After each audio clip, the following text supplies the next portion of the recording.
God, sometimes I just cannot believe how things ended up. Like, seriously. You know how people get all dramatic about relationships, right? But this was the kind of drama that you see in a Netflix series. Except it was actually my life. You guys know the story? It's about when my boyfriend, Mark, yeah? I'll call him Mark when Mark's girlfriend wanted an open relationship. That's the actual title. And honestly, it's completely unfair. It makes it sound like I was the bad guy for just wanting a little flexibility. I'm married, by the way. I'm 40 now. When all this started, I was 26 and fine. I mean, I was an accountant at one of the biggest firms downtown, making good money. And I was absolutely stunning. Seriously. I knew I was hot. Everyone knew it. And that's really where the trouble started. Because when you're that attractive, you get options, and men just don't know how to handle it. I met Mark when his business was just starting out. He was an architect, and he came to my dad's house for a consultation. My parents were renovating, and Mark was fine.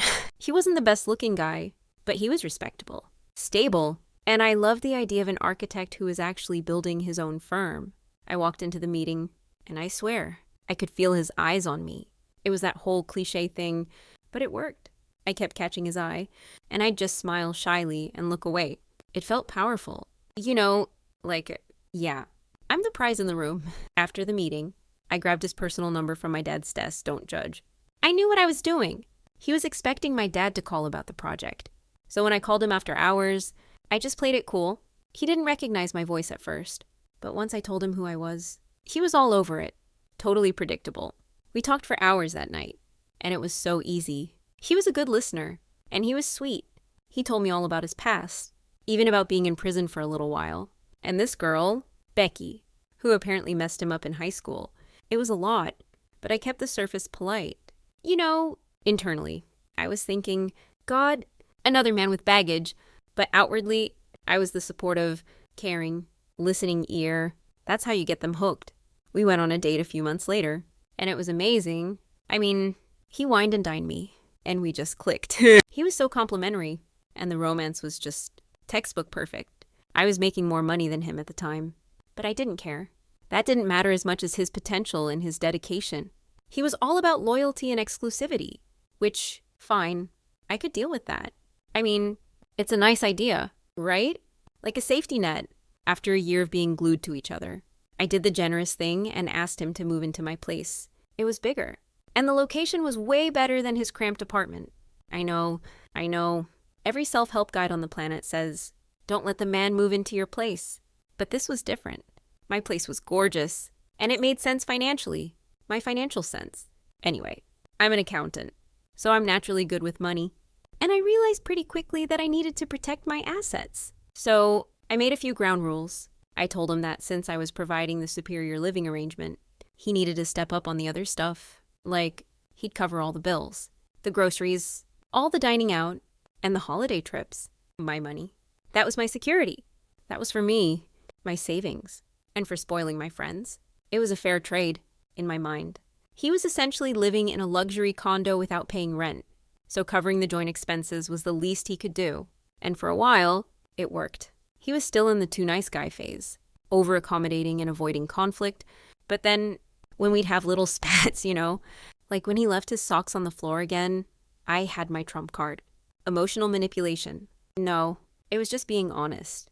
I'd remind him that it was my house, and if he wasn't happy with the arrangement, he could leave. Relationship hostage taker. No. I was just setting a boundary. He always backed down, and honestly, I don't know why he didn't move out. He was spending more than he did alone. But I guess he just loved me too much to leave the comfort and But after a few years, things started to get stale. The relationship was fine, but the spark in the bedroom, it completely fizzled out. It went from amazing to barely there. I was under so much stress at work, and honestly, the sheer exhaustion of having to maintain my public persona all the time, the sweet, supportive girlfriend was draining. He was so checked out and disengaged himself. Always busy with his small business. I started going out with my girlfriends more often. We'd get together, have our little shade sessions, and talk about how our men just weren't meeting our needs anymore. I was on my phone constantly, chatting with them, because they actually got me. Mark noticed and tried to talk about us, but it was so boring. He was so repetitive. So I'd just dismiss him with a sigh and an eye roll. You're being dramatic. Mark, my job is stressful. I'm tired. Okay, invalidating feelings. Maybe, but he was being dramatic. He threw himself into his business, which, whatever, fine. It grew, and he seemed happy. The one passive-aggressive thing he did was keep everything about his business completely separate from me here. He started making serious money. He moved to a bigger office and hired more people, but he'd just nod vaguely when I asked about it. Honestly, it was a subtle dig. Like he was trying to prove he could succeed without my input. Between us, I wanted to scream, don't you know, I'm an accountant. I could help you double that. But I just kept my polite exterior, nodding along. The lack of intimacy was really the breaking point. It was down to maybe twice a month, and the effort was minimal. His excuse was his work stress, which, hello, I had stress too. One Saturday, he was sitting there, watching a game, and I just knew I had to have the talk. I walked over to him, all calm and serious, and told him I had something important to discuss. I sat him down and took a deep breath. Mark, I said, all gentle, I think we should open up our relationship.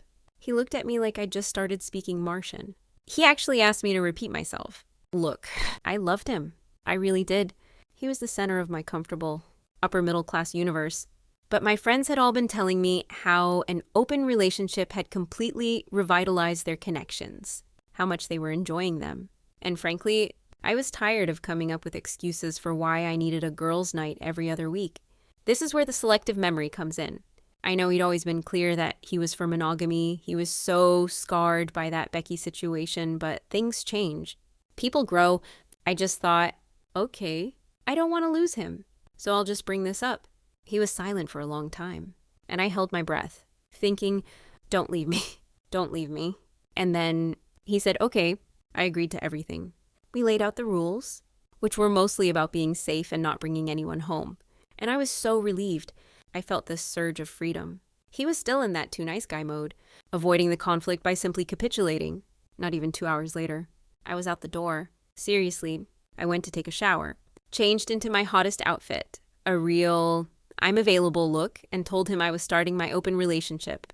I was literally glowing with the excitement. Mark was just sitting there, looking stunned. But I just gave him a quick kiss and left. It was amazing.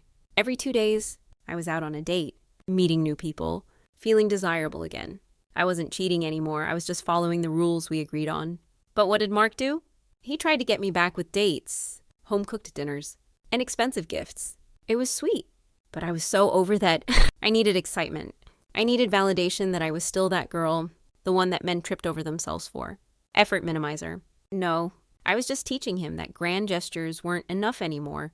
I was so busy living my best life that I barely noticed when things shifted with Mark. One Saturday, he looked totally stressed out about a project, and he went for a walk in the park. Between us, I was happy for the quiet time to coordinate my next date.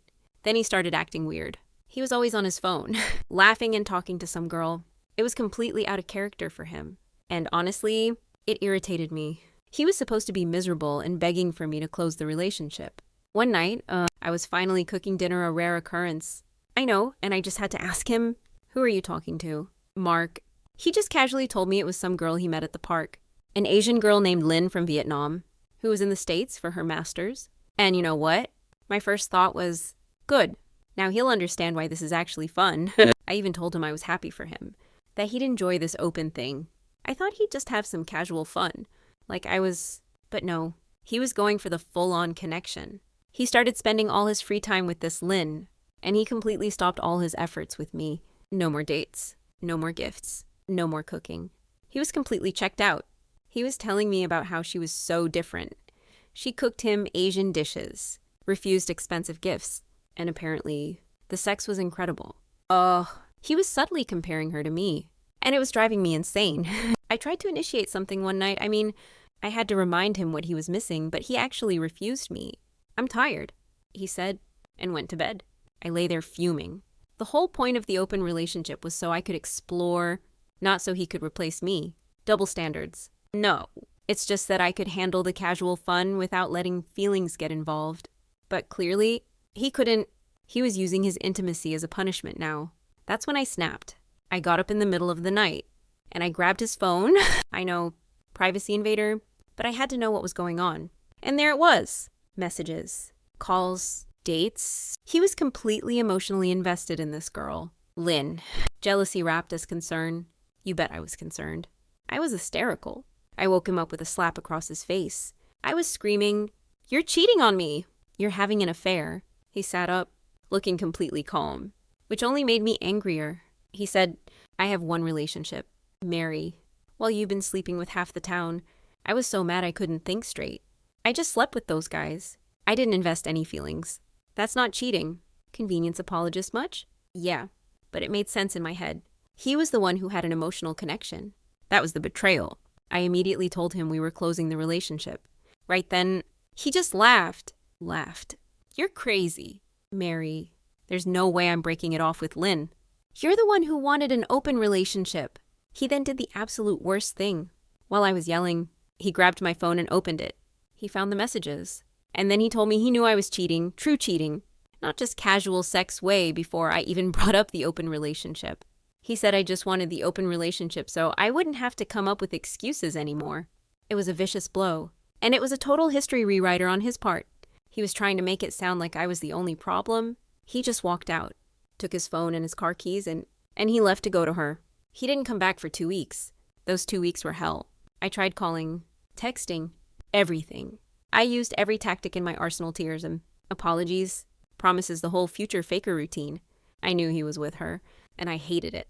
I hated feeling alone, and I hated that she was the one making him happy. When he finally came back, I was ready. I was all set to give him the performance of a lifetime. I started talking about how sorry I was, how we could save our relationship, and how I'd be the best girlfriend ever. But he just kept packing his bags. He was completely Mr. Growth mindset, setting boundaries and being annoyingly self-aware. I looked at him and said, "That hoe won't give you what I have. She's not even pretty like me." I knew I was a solid 7. Finch. And Mark himself admitted she was maybe a 6. But he just shrugged. "It's okay. It's my choice." I lost it. I started shouting, "What does she have that I don't? Mark, tell me." He looked at me, this calm, completely burnt out man, and said the cruelest thing. "She respects me, Mary, and she listens to me." He closed the door behind him and left, just like that. I was stunned, but I told myself, he'll be back. He can't stay with that boring girl forever. 2 years later, I found out they got married. The man who told me he never wanted to sign a contract with the government because of that crazy Becky was married to an Asian girl from Vietnam. They didn't even get married here.